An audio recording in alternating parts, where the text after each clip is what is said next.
that there's something missing with this idea war that people are engaged in, where they want to demonize people that disagree with them instead of just sitting down and talking with them and saying, well, why do you think this? Okay, let me try to look at it from your perspective, and this is why I disagree, and have a polite exchange of ideas. Instead, everyone's fighting for their life, as if, whether or not trans people can use the girls' room is going to change the course of history. It's strange. It's strange. Like these battlegrounds, the lines that people are drawing in the sand, and if you're on the other side, you're the enemy, and you need to be shut down and stopped. It's a very weird time. The level of anger is really, really troubling. I mean, and that's something that I do feel like is kind of new. So I've spoken on college campuses for a long time, because I'm 34 now, but I started doing this stuff when I was 17 or 18 years old, and I was speaking on college campuses when I was 20.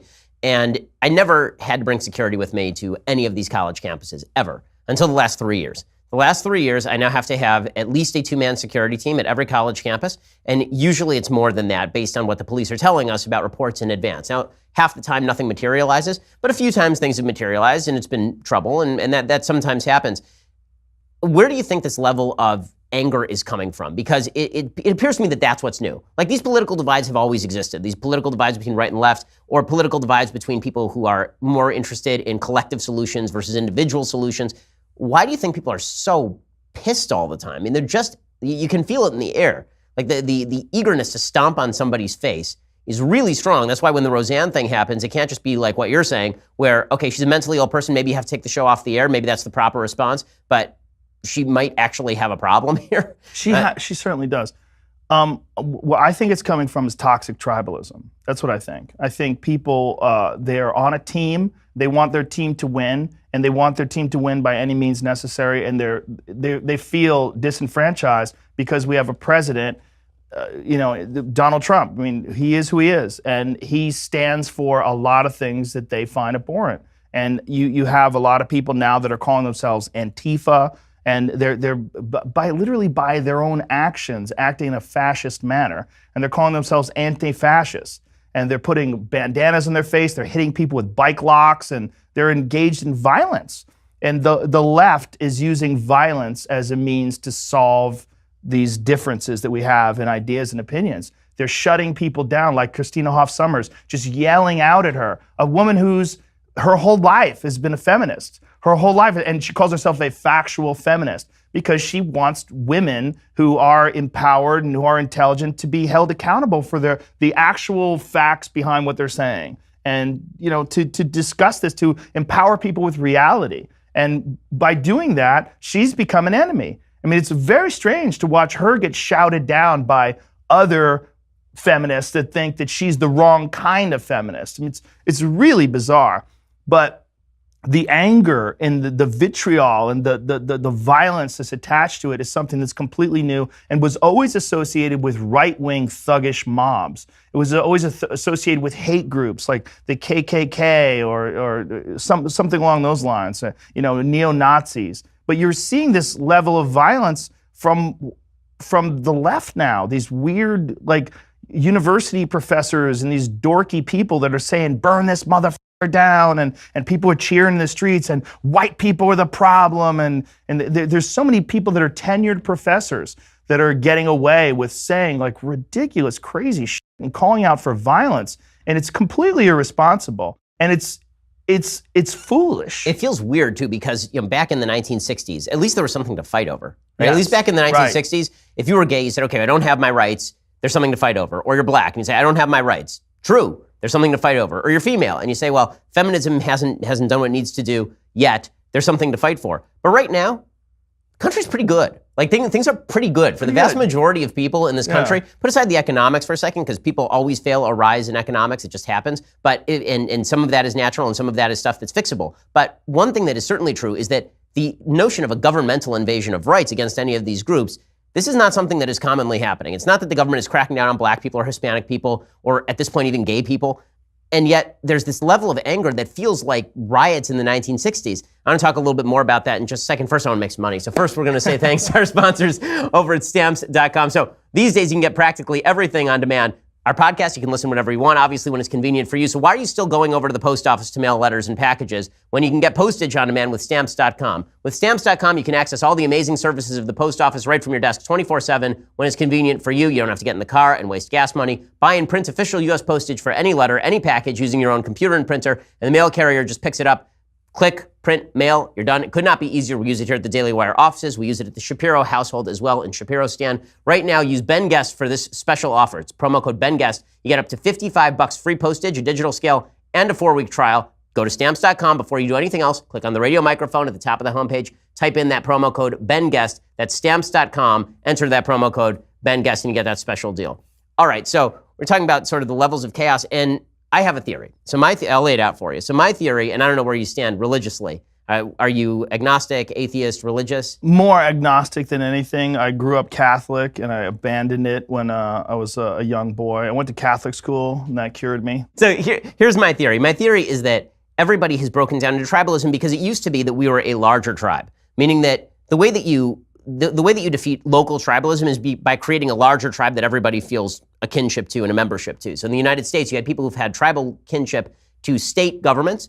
And then after the Civil War, that basically went away because the federal government stepped in and stopped slavery through war making power. And then people felt a general kinship to the federal government. You were American now. It wasn't that you were Californian or you were Texan. You were now American. And the same thing goes back to biblical times where you have all of these various tribes. You have the tribe of Manasseh and the tribe of and the tribe of Ephraim, but they're the Jews, right? There's a bigger tribe that eats them. And it used to be that the tribe for America was called America, right? And that tribe was bonded by a certain set of creedal values of individual rights, values of personal virtue, that these things had to be combined. You had to be a good person to your neighbors, but at the same time, the government had no right to come in and take your stuff and force you to be a nicer person. So the idea was that you voluntarily were going to be a nicer person to your neighbors because you thought that was the right thing to do, but it wasn't the government's job to come in and force you to be nicer to your neighbors because that would be fascistic and overbearing and tyrannical. And that's gone away because people don't feel like they have to be nice to their neighbors. And I think part of that has to be connected with lack of communal institutions. That, I'm not saying everybody has to go to church, but people who are in churches tend to get along better with each other in the church than people who are outside the church and people inside the church. Doesn't mean that you got to pick a church, but it does mean that we have to have some sort of communal institutions. And right now we are savagely tearing apart each of our communal institutions up to and including things like the NFL, where suddenly things where we would bond over that, like Super Bowl Sunday was a bonding time for the country. And now we can't even bond over that. We can't bond over anything right now because all of these creedal values have been dissipated by our own personal malevolence toward each other. I think that's a great point. I think it's a great point, too, about the benefit of religion is that you do have these ideas and values that are shared amongst this community and group. And when you are an atheist or an agnostic, you don't really have that group other than like what you're getting from a lot of atheists. You get this really hardcore progressive ideology that is in many ways like a religion. And I think there's probably some real merit to what you're saying. Yeah, Robert Putnam makes this point in his book Bowling Alone. He talks about this new fascination with diversity, and the diversity is our strength, and this whole line. And he was a big believer in this. Robert Putnam, this professor of sociology, is a big lefty, and he says that diversity was our strength was his guiding kind of notion. And then he did the research into it. What he found is that as diversity of a census tract increases, the only thing that he found that increase are protest marches and TV watching. That's the only thing that actually increases in a particular area based on ethnic diversity. He said the only area where he could see that ethnic diversity actually made things better was in the context of a broader group. So in the army, for example, then ethnic diversity is great because then you get a bunch of people who are fighting for the same purpose, and the guy next to you is your brother. Doesn't matter if he's black or white. And you see this with people who you talk to who are in the military all the time. When they talk about people of different races in the military, this is usually the way they talk about people of different races in the military, which is very different than the way people talk about race in the United States more broadly said. You also see this in churches, but communal institutions have declined so markedly that the only way I think that we're going to be able to have a system where we can all live with each other is to reestablish some form of communal talking with each other, even if it's just forums like this one, where we're talking with each other. And if we did this live, we'd get thousands of people to show up just to hear us talk to each other. Yeah. Even those sort of communal institutions need to exist. Otherwise, we're going to completely polarize. I think it's one of the dangers of the internet. I love the internet. I've made my living on the internet. You make your living on the internet. But one of the dangers of the internet is that it's all personal to you. You don't actually have to go out and be with other human beings. You get to hide behind the screen and tweet nasty things at each other. Yeah, you also can find this group of like-minded people and you share an echo chamber. That's another real issue for confirmation bias. I think what you're saying makes a lot of sense, and I think that we do need community, and I think the more people like you and like Sam Harris and Eric and Brett Weinstein, people who are open-minded, people who are willing to discuss things politely with people and not shove their ideology down other people's throats, the more we exchange information with each other, the more this idea of being able to communicate like this becomes popular. And I think there's real benefit in that. And I think there's real benefit in these kind of podcast style discussions because of that. Because you can sit down with a person that maybe doesn't share the same opinions with you, and you can talk things out and maybe disagree, maybe argue, but be polite to each other and realize that a lot of these ideas that we have, we have these predetermined notions of the way we think things should be. And if you don't fit with my predetermined notions, then there must be something wrong with you. It's never just examining these notions and finding out where are these ideas coming from and why am I so married to them? And what is the solution to make everybody comfortable? Is there a solution? Can we stop demonizing people that disagree with us?